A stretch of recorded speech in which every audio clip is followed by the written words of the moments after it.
Hello everybody, and welcome to another edition of On the Home Front, our weekly community affairs series here on CTV 14. My name is John Murphy, very happy to be here with you once again, sharing some time. Our program this week will be in two segments. For the second half, we're going to have our regular monthly report with Jane Holmick, the Executive Director at Wyndham Arts, to give us an update on their good activities. And for the first half, we're going to celebrate the holidays and take a good look at the Frogleap, the Wyndham Frogleap having its second anniversary celebration this year. We have the co-founders of this great new tradition here with us in the studio. They're going to run down the whole program for this year's Leap and show some highlights from last year's kickoff. So first of all, I want to introduce our guests. First off, we have Clark Hinckley, one of the co-founders of this. Clark, welcome to the set. How are you? It's good to have you here. Yeah, it's good to be here. And also we have Jonathan Duval. JD is with us. Welcome. Howdy, John. Good to see you again. Now, they're here to talk about the Frogleap, but they also do radio themselves on WILI on Saturday afternoons from 4 to 7. They have a great program that's been there for quite a while now called Reality and Beyond. They're on from 4 to 7 on Saturdays, or else after the UConn game ends. Or any game. Or any game. Sometimes it's Red Sox. Right-o. But they're Saturday afternoons, either way, at WILI AM 1400. And the Frogleap, this is a big year now. This is the second year, which is almost as hard as the first year, I guess, getting it started. It's gotten crazy, John. It's actually technically the third year. Oh, tell me. You know, there's three of us that were involved in the co-finding, and Matt wasn't able to be here today, but Matt Mell is also on the radio show with us. The three of us had talked on the radio one day, as we have a kitchen-like atmosphere on our show, and good talking that we need some kind of celebration that, you know, this area, the northeast corner of Willimantic, really knows how to celebrate. And what I call the loud voice in the quiet corner of Connecticut, Willimantic, really needed to have a celebration. And the first year, it was only a couple of days away from the New Year's, and our show was on the 30th of December that year. And so we decided we'd have our own celebration. We had Baby New Year, or we had Old Man Time, Baby New Year, and we pushed a frog across the soundboard, a little wooden frog that Gene Dismay had given us, and we pushed that across the soundboard with a countdown. That was the very first Frog Leap, and our show is about dreams, goals, and inspirations. And one of the first steps of getting a dream, goal, and inspiration is writing something down, because we feel that somebody with a goal and dream or inspiration has somebody without one is lost, and sometimes we look for other things to help us fill that gap, like drugs, and become self-destructive. So anytime we come up with an idea, we'll write it down so that our listeners can follow along with us and see that dreams do come true. So we wrote down we'd like to have a community event. And there you go. Last year we'd had our first community event, a 9-hour event on Saturday, January 5th, to kick off the new year. So let's do this now. We're going to run down the schedule and give you a website with all the information, because the schedule is still being updated. There's a lot of things happening over this whole holiday period. But let's look at a few pictures from last year to give an idea of some of the great things you started. Okay. So let's do that now. Here we are. Now this is actually last year. We were planning, we were working out what we were going to do, and this is Gilson Parcel, and this actually is what it's going to look like this year, only without the leaves. More so. That's where we had our bonfire last year. Right. And this year, actually, this corner, if you'll see the power box, this is the Jackson Street side. There will be a frog screen, which something spectacular is going to happen December 31st. And then probably just off the screen to our right there will be a frog tent, a 75-foot by 30-foot tent with vendors and events going on in there. And there'll be a frog pond in the middle. But last year, out there in the middle, we had a huge bonfire. Okay. And that was a huge success. And here you can see the Cupid last year lit the one bonfire, because we had one-day event last year. Ernie Eldridge. And he had some friends, the DeVivos, and some Matt and I. We went in there and we lit that thing. And if you can see, it kind of looks like a frog. 70 feet high. It was 70 feet. You can kind of see in the background, it's towering up as high as the St. Mary's statue. So, and if you look in the back, you kind of see St. Mary's steeple in the background. Yep. And it was 80 degrees. It was 37 during the day. It was about 32 to 30 degrees in the evening, around 4 o'clock.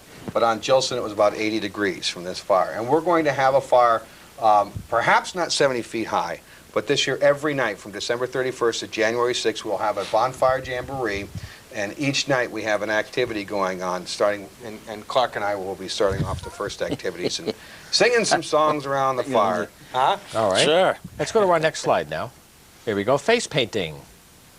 Clark, you want to talk about that? That's Yeah, well, last year we had it in the mills, and we had to try to get just fun activities. So one of them was the face painting. Everybody loved that. We had music and dancers. This year it's going to be more, Gilson will be the main area without all the outdoor events, and then we'll have various events each night, like a main event for each night of the Frogleap. Right. Yeah. and she's actually coming back this year. She was one of our first vendors, and that will be in the heated tent. So if you're Okay. ice skating and you want to go inside and get warm, you can go to the heated tent where the vendors are, or you can go to the Gilson house where there'll be some food, or you can go to Pine Fire. So Nice. All right, you go to our next image. What fun And they're run. off. that is the Yeah. first ever Frog Fun Run, and for a first ever event, Charlie O'Brien, who you see there holding in the red jacket, holding the timer, told from is it last mile or first mile? The last mile race. Last Mile Racing, who did a fantastic job. If you ever want to make a run part of your event, they're great folks to work with. He contributed his time and his equipment, and we had 42 people. And what he told me was, from not having a race to having a race, the first event ever, that was one of the largest that he's ever had as far as turnout for people. And this year he's made a challenge, and we learned that Frog Fun runners, that it's a big deal to go out and do a run on January 1st because everybody else is out drinking New Year's Eve. Well, I don't know that everybody else is, and they're sleeping it off. But runners, they're proud of the fact that they're up at 6 o'clock in the morning, and they're down there at 8 o'clock registering, and at 10 o'clock they're going to run the Frog Fun Run 2, which will go up across the Gilson Square and up through towards North Wyndham and back. So it'll be a 10K run, and then we're expecting anywhere from 100 to 150 people that day, and that will be on January 1st. So that was Thursday morning. Yeah. Okay, this is a big event here to kind of, this is New Year's. Yes. Last year what we did to kind of show, one of the things we wanted to show is that big things can happen in the loud voice in the quiet corner. And so we had worked with Bob from Bob Lasertainment out of Minnesota, who has done laser light shows throughout for Olympics, throughout the country, Disney World, and he puts on a heck of a show. So we had gotten the biggest package that he could give us, and he worked a deal with us. And this is actually on the Garden on the Bridge in Heritage Park. Yep. And you can see it looks like a line of people. That line of people goes clear back as far as the bridge can, and further to the right, a little bit up to the street. I think it stopped where the tower is, and then over the bridge, underneath the train trestle, and up the hill a little bit. And we guessed that there's probably anywhere from 1,500 to 2,000 people that were there to see a 30-minute laser light show. Sure. Now, this year, due to circumstances beyond our control, and because this was a first-time community event for us, and we still have deficits to pay off, Bob will not be back with us this year, but we hope to have him back in futures.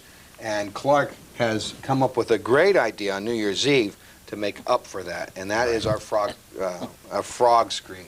Do you want to give him any hints as to what that's going to be, or is that a big surprise? No, we're just going to try to put on events that we can handle this year, you know. Well, you know, the thing is, when you think about the Street Fest, how it's grown, you know, you have a tradition. The first few years are always the hardest to get some momentum, and then people begin to expect it, and it kind of takes on a life of its own. Just like the Street Fest now has thousands of people coming. Oh, tens And of thousands. this is just some of the people that were there having a good time dancing. And we had in the thread mill, and the mill, you know, one of the things that we often overlook is the donations. Wyndham Mills, and you know, regardless of what the press is, the Wyndham Mills Company, for last year and even this year, although we won't be doing, we're kind of centering everything in Gilson this year, was fantastic. Anything, and I don't get this. There's only a couple of places I've gotten this. Eastern and the Wyndham Mills are the only two that said, no matter what you want, whatever you want, JD, whatever you want, Clark, just let us know and we'll make it happen. And they were a really big part. So instead of being in the Wyndham Mills, we are having a 12th night on January 5th, and Frogleap, or the Three Kings Day on January 6th, which will be also part of the Frogleap, the carnival itself. Right. And that will be up at Eastern. The Three Kings Day will be in the gymnasium, which they've wanted to do for years, and now they can do it. And then after that, on the 5th, the night before that, we're going to have 12th night, which will be in the Betty Tipton Room at Eastern. So we're kind of utilizing everybody everywhere throughout the area, we hope. Now, what I want to do is I want to mention the website now, because we've got about 3 or 4 minutes to go, and we have lots of events, more than we can run down here. But if you go to the website, it's going to be updated. You'll have the whole schedule for everything. It's happening from December 31st through January 6th, and it's the Frogleap, so it's easy to remember, thefrogleap.com. And the phone number to call, if you're not a web surfer and you want to find that information anyway, you can call JD, 315-3376, 315-3376.